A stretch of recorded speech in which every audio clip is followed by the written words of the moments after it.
میں سمجھتا ہوں کہ یہ وقت آ گیا ہے، یا الذین آمنوا اتقوا اللہ وقولوا قولا سدیدا یصلح لکم اعمالکم، کہ تم سچ بولو تو اللہ تعالیٰ تمہارے اعمال کو ٹھیک کریں گے، تمہیں اللہ تعالیٰ معاف فرما دیں گے۔ تو اگر ہم سچ نہیں بولیں گے اور لیبا پوتی کرتے رہیں گے تو یہی ہوگا۔ ایک ایسا ملک جو اتنی بڑی جنگ کی زد میں ہے، چمکی جنگ ہے، اس کے اوپر مسلط ہے، اس وقت میں اگر ادارے کسی مصلحت سے اس سے، میرے خیال میں سب سے بڑی مصلحت یہ ہے کہ اس بات ان شواہد کو پیش کریں۔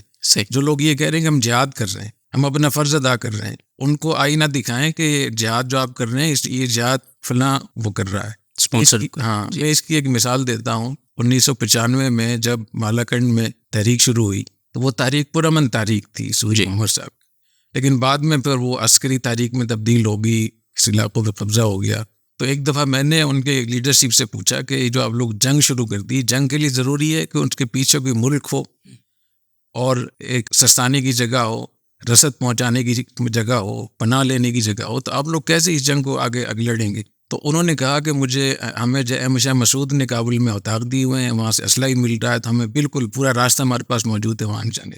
یہ وہ دن تھے جب کہ طالبان شاہ مسعود سے شریعت کی بنیاد پہ لڑ رہے تھے جی۔ تو ادھر شاہ مسعود نے وہاں شریعت نافذ نہیں کی تھی کابل میں، اور وہ مالاکنڈ اور سوات میں شریعت نافذ کر رہا تھا۔ تو یہ چیزیں وہ ہیں جس کو ہمیں دیکھنا چاہیے، کہ ہمیں اس بات کو واضح کرنا چاہیے کہ غیر ملکی ہاتھ ہے تو اس کو دکھائیں جی، اس میڈیا کو مجبور کریں۔ میڈیا کب بولے گا؟ اس کو دکھائیں کہ یہ لوگ ہیں، یہ ادارے ہیں۔ جب تک آپ دکھائیں گے نہیں، اور اندرونی طور پہ میں سمجھتا ہوں جو علماء کرام ہیں ان کو اپنا خاص طور پہ فرض ادا کرنا چاہیے۔ جیسے میں نے بتایا کہ اس کے اسٹیک ہولڈر ہیں جی، فوج کے وہ تو قربانی دے رہے ہیں، جو ادارے ہیں وہ اپنی قربانی دے بھی رہے ہیں لگے، لیکن مزید ان کو اپنے آپ کو بہتر کرنا چاہیے، ان کے پاس ڈیٹا صحیح ہونا چاہیے، معلومات ہونی چاہیے، اس کی سمت ٹھیک ہونی چاہیے، اور وہ جو اقدامات ہیں ان میں تسلسل ہونا چاہیے، اس میں ذاتی اپنی پروموشن یا اپنی کریڈٹ لینے کا یا اپنی چیزوں کا کہیں وہ نہ ہو۔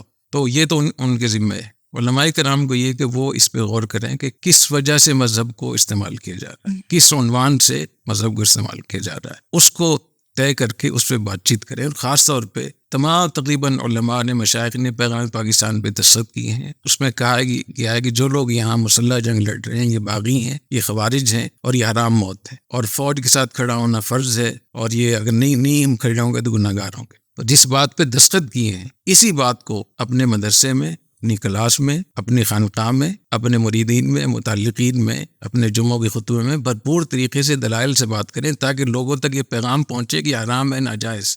اگر دستخط تو کر دیے پیغام پاکستان پہ، ویسے آپ بات ہی نہیں کر رہے تو یہ غلط بھی ہوگا۔ اور میں یہ سمجھتا ہوں ذاتی طور پہ کہ اس طریقے سے اتنے بڑے پیمانے پہ اگر ہم خاموشی اختیار کریں گے تو کہیں ایسا نہ ہو کہ ہم بھی اس قتل مومن میں شریک نہ ہو جائیں، خدا نخواستہ۔